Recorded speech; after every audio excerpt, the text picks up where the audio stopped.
నిజం చెప్తే తట్టుకోలేరండి, గొడవపోతున్నారు. Average film అండి. ఎన్టీఆర్ అన్నీ సరిగ్గా వాడుకోవడం రావాలా.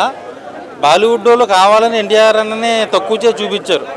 మన ప్రభాస్ గారిని ఆదిపురుషుతో ఎలా అయితే కొంచెం డౌన్ అయ్యారు బాలీవుడ్లో, ఈ సినిమాతో ఎన్టీఆర్ గారిని కెరియర్ కొంచెం డౌన్ చేయడానికి బాలీవుడ్ వాళ్ళు తీసుకెళ్ళి తక్కువ చేశారు, విలన్గా చూపించారు. నాకు అది నచ్చలేదు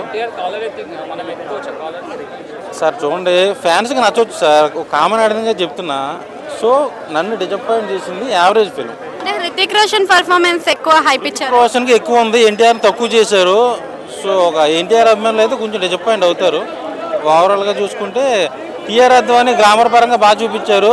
కుర్రోళ్ళందరికీ నైట్ కళ్ళకు వచ్చింది కియారా అద్వానీ. కాకపోతే ఆ బిగినెస్ అయినా కొంచెం తక్కువ ఉంది, కట్ చేసేసారు ఎందుకో. 2 సాంగ్స్ ఉన్నాయి, ఒకటి ఎన్టీఆర్ హృతిక్ రోషన్ది, ఇంకోటి ఏమో హీరోయిన్తో. ఎన్టీఆర్ అన్నకి అయితే హీరోయిన్ లేదు, సింగిల్ ఎన్టీఆర్ అన్న. ట్విస్ట్ ఏం లేదు కానీ పార్ట్ 3 ఉండొచ్చు. ఫైట్స్ అయితే ఇద్దరు 2 కింగ్ కాంగులు కొట్టుకుంటే ఎలా ఉంటుందో అలా కొట్టుకున్నారు ఇద్దరు ఫైట్లు. ఒకటే సాంగ్లో ఉంది డ్యాన్స్. సో ఎన్టీఆర్ అన్నది సరిగ్గా యూజ్ చేసుకోవాలి. Average film. Hrithik Roshan cutout ముందు ఎన్టీఆర్ కట్అవుట్ కనిపించలేదు అంటున్నారు కదా. అలా ఏం లేదు, ఇద్దరిని సమానంగా చూపించారు కానీ ఎక్కువ సీన్లు హృతిక్ రోషన్కి ఉన్నాయి. రాజమౌళి గారు వాడుకున్నంతగా ఎన్టీఆర్కి ఎవరు వాడుకోవట్లేదు.